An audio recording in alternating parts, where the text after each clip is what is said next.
live this Friday, August 1st, not this Friday, I should say live Friday, August 1st at 10 p.m. Eastern Standard Time on ESPN2 at the Disney Wide World of Sports at the stadium, they call it the baseball stadium. There's going to be the Pro 3v3 World Championship between Dynasty, Red Legion will play the first match. The second match will be Paintball Fit playing Impact. And then the winner will play each other. What's really interesting about this, and one of the problems that we always have with paintball, is that we never know when it's going to end. You know, you could have a match where the points are really quick and it gets really drawn out, or you could play 1 point that's the whole entire match, you know, so that's one of the problems we have. So what they're going to do to kind of implement that to make sure they can fit those 3 matches within this hour time block is make a running clock. So each match is going to be 10 minutes long, no matter what happens. Each match will be 10 minutes long. The time will never stop, and there will be a 30-second break in between each point. So you hit the buzzer and the clock will not stop. It just goes straight running to 30 seconds. So you have 30 seconds to bring your next set of 3 guys out. I actually really like that. Why don't we just do that from now on? I really like it. There will be a 2-pod and a hopper limit, also really cool. There's going to be some sort of concede, so you'll still be able to hit that towel and concede. It's going to be a blind layout. But I don't know. They were talking about, Greenspan, Spica, and Tom Cole were talking about the blind layout situation.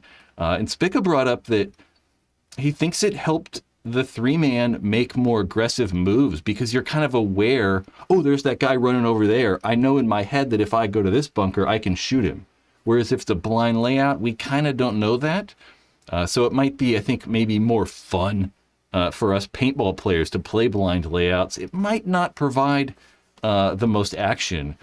But then again, it's going to be hard, you know, where play the layout. Where are you going to play the layout? If they're like, okay, here's the layout, you know, a week ahead of time or whatever, where do they actually go play? You know, not on the actual tournament layout, I'd hope. You know, they're going to set it up, Tom said, by Wednesday. So it will be set up on Thursday, a week, or I should say a day before the actual tournament starts or the World Championship starts. But I don't want them playing on that. You know, they mess the whole field up. It looks so good when the field's never been played on.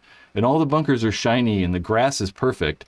You know, if they go out there and play for a handful of hours, they're just going to mess the whole thing up. So, like, I want them to play the layout. I think it probably would be a good idea to play the layout.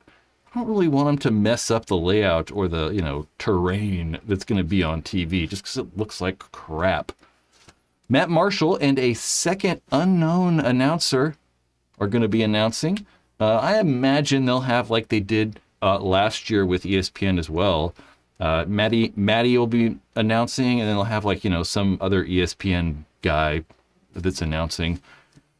There will be sideline interviews. Apparently, there'll be someone roaming around on the sidelines to try to talk to players, possibly in between points, even, you know, in the pits or in between matches leading up into that final match or something like that.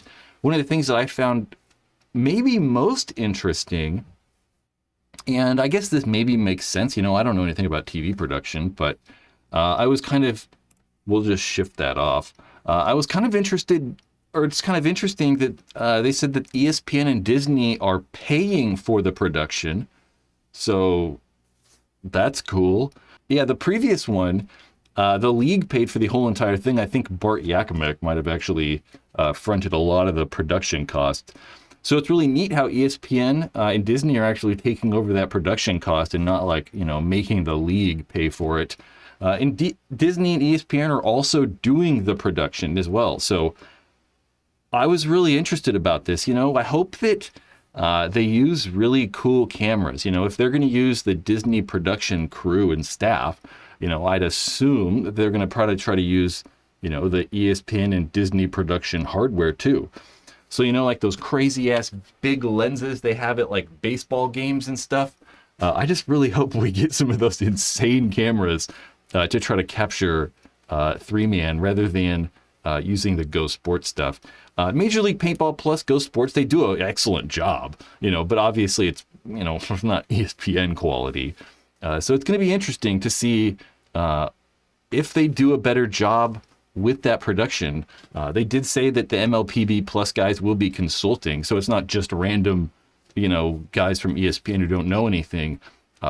There will be paintball people kind of probably helping set up camera angles and just, give advice on maybe what's the best thing to do. It's also really cool that it's going to be held in a stadium, right? They're going to actually hold it in the baseball stadium that's there on the Disney property. We can see right there is that mark on the screen. Bang, not mark, like the, what do they call that? Indicator? I don't know. This is a little bit of a slideshow. There's the entire Disney wide world of sports complex. We've played paintball there. I've played paintball there 3 times when they used to have the World Cup there. And it's a little bit different now. There used to be more parking lot and like some more random grass. It looks like it's almost entirely baseball fields now, which is crazy. Baseball and soccer fields. This place is really, really kind of cool though. But this next one is going to show actually probably where the field will be located. So it will be inside that baseball stadium and most likely squared up like that. Tom said that they were going to be playing on the infield. That's probably how it could be. I mean, it obviously could be tilted the other way going down that first base line rather than going out to left field. That's where it'll be. And this is one thing I was curious about too. Paintball tournaments, there's always people around. And I was kind of worried that there might not be any people around. But if you are in Florida or if you're, within any driving distance of this, you can just go to this for free. I was just going to say go show up. It is on Disney's property, though, so I would do a little bit of research. But it is free. I mean, you can just show up. Tom said they were going to give out shirts to people if, the inaugural first, whatever thing. So that'd be kind of cool. You get a free T-shirt. But I'd really, really, really implore people, if you're close to this, I would go. It's going to be a really cool, one-off, random, fun thing. Sitting up way high in those baseball, in that arena too, you're going to get like really cool views, right? Imagine being up just in the top there, in like that second deck, being able to look down the field. It's just a neat, unique perspective that you're not going to get often. I would go if you're in the Orlando area. That is NXL live on ESPN coming up really soon. Friday, 2 weeks roughly. About a week and a half, right?